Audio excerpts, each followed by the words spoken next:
네, 미국 시장도 그렇고 우리도 그렇고 전반적으로 좀 조정입니다. 근데 오른 거에 비하면 사실은 조정이 오는 게 이상한 게 아니라 당연한 건데요. 변동폭이 크기 때문에 어려워하는 거고요. 이럴 때가 진짜 공부할 때입니다. 오늘 스페셜리스트 시간에는 시장에 관심이 있고 변동성이 있는 원전주에 대해서 깊은 이야기 하겠습니다. AM 투자증권 리서치센터 이상원 부장님 와주셨습니다. 어서 오십시오. 예, 반갑습니다. 조선, 방산, 원전, 그죠? 대단한 상승세를 나타냈는데 원전주만 보더라도 일단은 조금 변동성이 있는데 단기 상승에 따른 피로감 이렇게 봐도 될까요?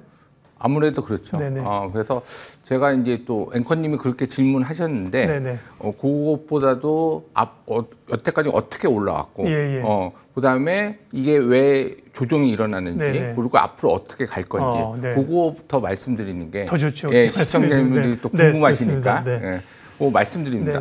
그 주가는 어떻게 구성됐냐면은 실적 곱하기 밸류에이션으로 구성됐어요. 그렇죠. 근데 밸류에이션 같은 경우에는 이제 시장 규모라든지 경쟁 강도라든지 그런 것들을 표현해 줘 갖고 우리가 뭐 퍼 10배를 준다, 뭐 퍼 20배를 준다, 뭐 이렇게 표현을 하는 거죠, 결론적으로. 그런데 그 원자력 르네상스라고 아까 제목했지만은 원자력도 암흑기가 있었습니다.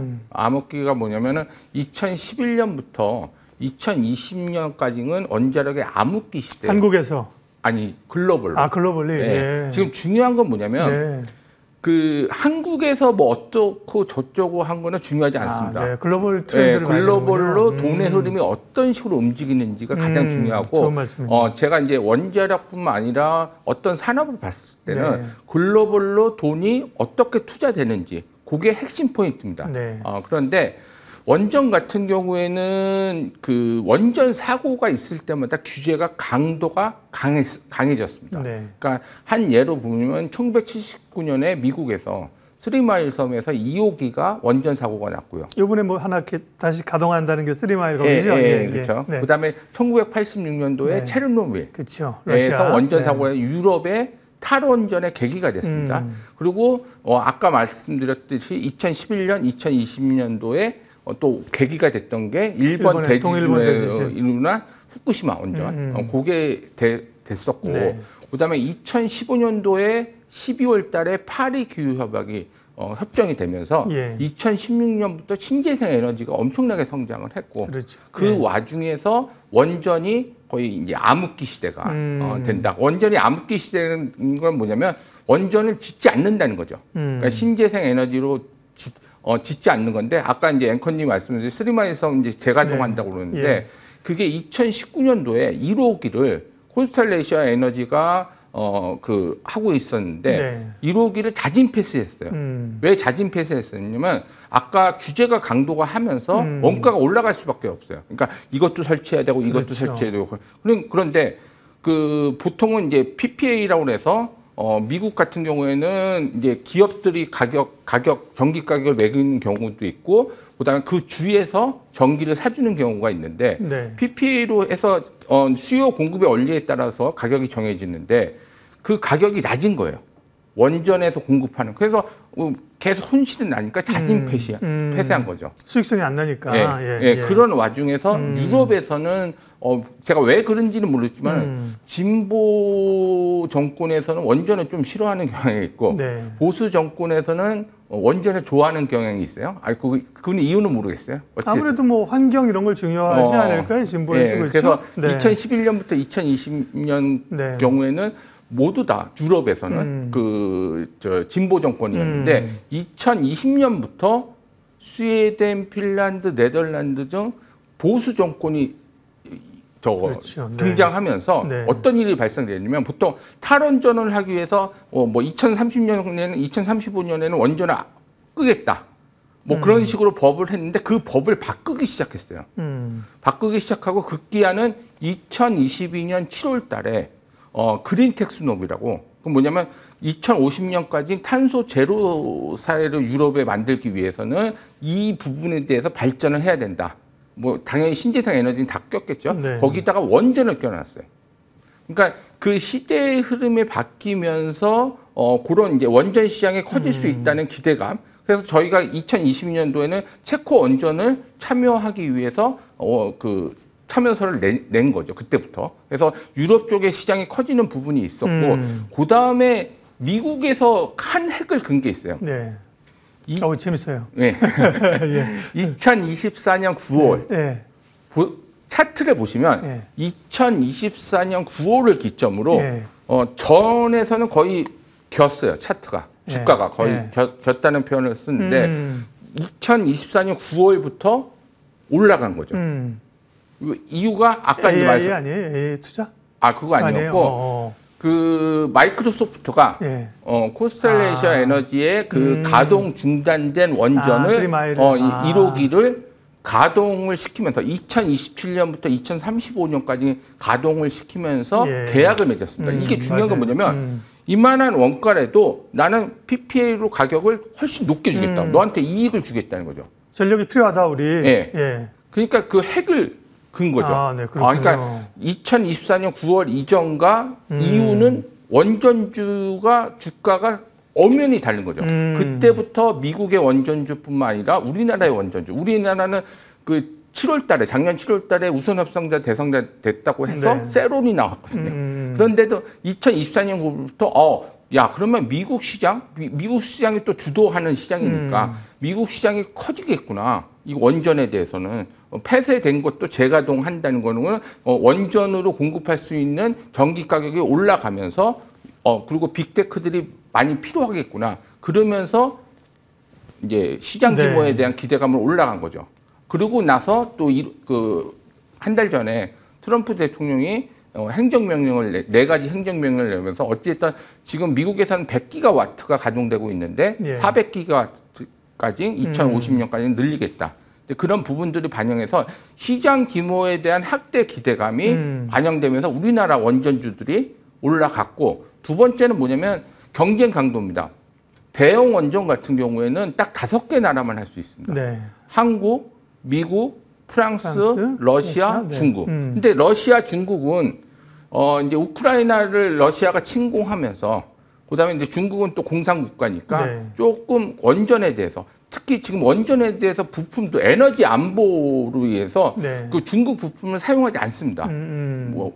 그렇죠. 모든 국가들이. 그러니까 서방 세계에서는 두 나라는 제끼고. 그렇죠. 그래서 대형 원전에서는 우리나라가 경쟁력이 있다. 그러면 세 나라 중에 하나만 하는데 올해 1월 달에 그 웨스팅하우스랑 이제 지역별로 안분을 하자. 그게 이제 조약을 맺어서 우리는 이제 중동 쪽으로 하고 저쪽은 유럽 쪽으로 하고. 근데 그런 부분도 있고 또 SMR 시장에 대한 기대감. 그래서 이런 부분들이 해서 올해 1월 달부터 본격적으로 주가가 이제 상승한 부분이 있는데 아까 말씀드렸듯이 제가 생각했을 때는 실적 곱하기 밸류에이션인데 이 밸류에이션의 또 가장 중요한 건 뭐냐면 수주의 지속성입니다. 그러니까 수주가 예를 들어서 뭐 그냥 체코 원전 하나 하고 만약에 뭐 그냥 못 받는다. 그럼 밸류에이션이 내려가는 암만 시장 규모가 커져도 밸류에이션이 내려가는 효과가 있는데 지금은 연달아서 사우디라든지 UAE라든지 연달아서 그다음에 SMR인데 그런 것들에 대한 수주가 가시화될 수 있는 부분이기 때문에 제가 두산 에너빌리티 리포트 썼을 때도 원전 관련해서 4조 원 이상 2029년까지 수주가 지속될 수 있다는 표현을 썼기 때문에 충분히 지금은 조정 시 매수 전략으로 하시는 게 맞는 것 같다. 좋습니다. 이상원 부장님이 원전에 관련해서 스토리를 쫙 얘기를 해주셨습니다. 야, 굉장히 스토리텔링이 그죠? 그게 지금 거의 뭐 할 얘기를 다 들었는데요. 중요한 게 정리하면 그러니까 원전은 사실 지금처럼 그렇게 좋았던 게 아니라 그냥 고난의 시간이 있었다. 그죠? 암흑기가 있었는데 24년 9월을 기점으로 해서 변화가 지금 온 거고요. 그러면 지금 이제 제목에 쓴 것처럼 항상 언론은 좀 앞서가잖아요. 원전 르네상스 시대가 열리기 시작한 거예요? 그렇죠. 그래요? 그렇게 그러면 지금은 원자력 연구원에서 글로벌 원자력 연구원에서 예측했던 건 뭐냐면 지금 400기가와트가 가동되고 있습니다. 가동되고 그러면 전 세계적으로? 네네. 그러면 400기입니다. 보통 1기가와트가 한 기입니다. 보통은. 그런데 요 지금 400기가와트가 가동되고 있는데 예측을 하기에는 이제 뭐 그 시나리오별로 있습니다. 뭐 800메가와트, 800기가와트, 네. 뭐 700기가와트, 1000기가와트. 근데 지금의 그 빅테크들이 이제 계약을 맺는 거를 보고 네. 그다음에 그 행정명령을 발표하면서 2030년까지는 착공을 미국에서 10기 이상 해라. 네. 트럼프 대통령이 밝혔습니다. 그리고 아까 미국도 지금 100기가와트가 가동되고 있는데 400기가와트로 늘린다고 보면 네. 2025년도에는 1000기가와트로 성장을 할 거라 보고 있습니다. 네. 글로벌리 예. 2배 반 늘어나는 거네요. 예, 그죠? 그러면 엄청난 성장이죠, 결론적으로. 그렇죠. 네. 그러니까 원자력 르네상스라는 단어를 붙이는 게 맞다. 왜냐면 네. 지금 암흑기에서 성장기로 예. 도입이 됐고 2030년부터는 SMR이 본격적으로 착공이 되면서 네. 또 원전이 성장하는 데 도움이 될 거니까 당연히 2050년까지는 그렇게 성장으로 보면 당연히 그러면 르네상스. 궁금한 게 이제 아까 예. 실적과 밸류의 합의 주가라 그러셨는데 그런 국내 기업들 최근에 사실 뭐 가장 핫한 건 두산 에너빌리티잖아요, 그죠?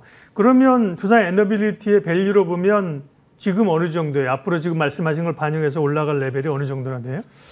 지금 보시면 이제 그 보통 이제 조선도 네. 이제 수주를 얼마만큼 받느냐에 따라서 밸류에이션 하죠. 네. 그리고 또 실적이 잘 나올 때는 또 파는 그냥 그러니까 네. 고퍼 때 사서 저퍼 때 네. 매각하는 그런 전략이 있었고 지금은 네. 조금 이제 방산 부분이 붙여서 실적이 잘 나오는데도 안 빠지고 있는 거죠. 네. 그러면 이제는 그 수주의 지속성이 있기 때문에 이제 밸류에이션을 단순히 그냥 뭐 퍼로 하는 것보다는 이제 수주 베이스로 이제 밸류에이션이 좀 변해야 된다. 매출에 얼마나 연간 반영되느냐 예, 이렇게 예, 예. 그러니까. 수주 산업이 그런 거잖아요. 예, 그렇죠. 예, 그래서 예. 여태까지는 밸류에이션을 왜냐면 그 원전 관련 수주가 그렇게 많지 않았기 때문에 그렇지, 밸류에이션을 그렇게 했는데 네. 지금은 수주 베이스로 밸류에이션을 하면은 충분히 상승 여력이 있다. 이렇게 보시면 될 것 같습니다. 네.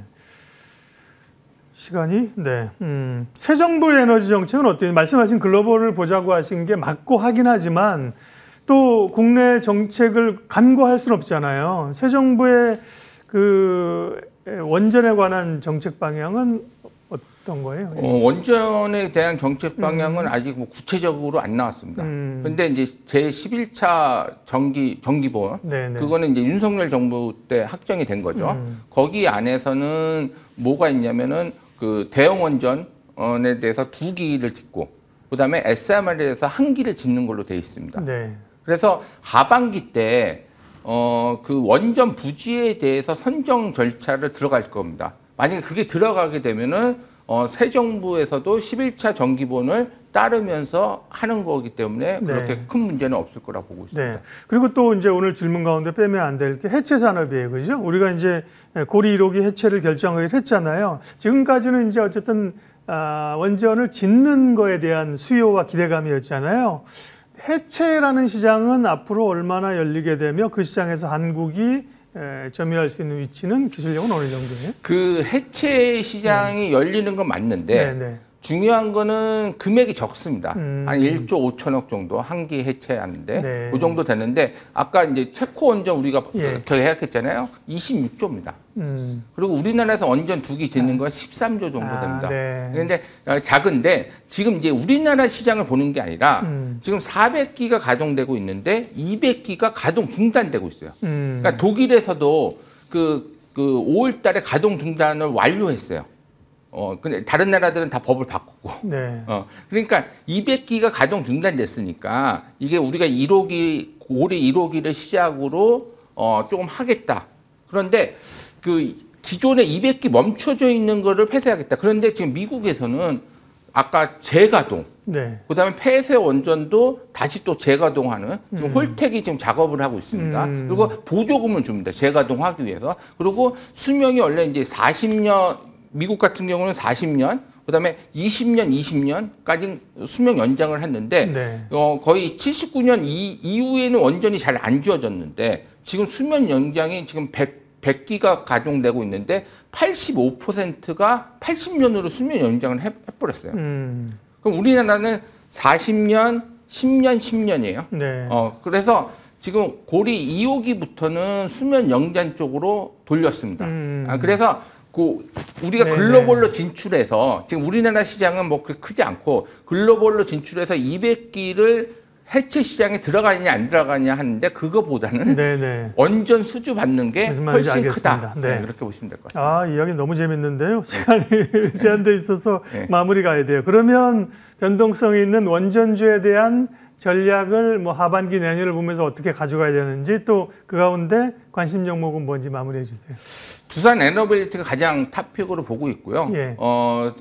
지금 이제 그 체코 원전은 한수원과 계약을 했고 네. 그 이후에 한 4개월에서 5개월 있다가 두산 에너빌리티든 한전기술이든 틴코리아의 각 기업별로 수주가 옵니다. 네. 그래서 그런 수주 모멘텀이 분명히 있고 두 번째는 뭐냐면 SMR 관련해서는 두산 에너빌리티가 뭐 예를 들어서 테라파워가 SMR을 하던 그다음에 그 뉴스케일프하고 SM을 하던 네. 생산은 이제 두산 에너빌리티가 담당하기로 했기 때문에 그 하반기에는 또 최초로 SMR 관련 수주가 네. 들어올 거라고 보고 있어서 예. 그런 수주 모멘텀이 두산 에너빌리티는 분명히 있다. 이렇게 보시면 결국 그런 이제 구조적 성장이 있느냐 그걸 확인하는 게 중요한 거죠. 굉장히 중요한 얘기를 하셨고요. 시간이 아쉽습니다. 내일 스페셜리스트 잠깐 예고하고요. 내일은 바이오 얘기군요. 인플바이오 이혜진 대표님과 바이오가 또 오늘 움직입니다. 바이오를 둘러싼 환경은 어떤지 투자 아이디어 살펴보겠고요. 오늘 스페셜리스트는 IM투자증권 이상원 부장님과 원전 얘기했는데 반밖에 못 들었네. 할 얘기를. 또 불러주십시오. 아, 네, 좋습니다. 우리가 모르는 이 스토리, 결국은 스토리를 알아야 되잖아요. 그러니까 알아야 되잖아요. 그런 예. 얘기를 해주셔서 오늘은 아쉽지만 여기에서 마무리를 하겠습니다. 부장님 고맙습니다. 예, 고맙습니다.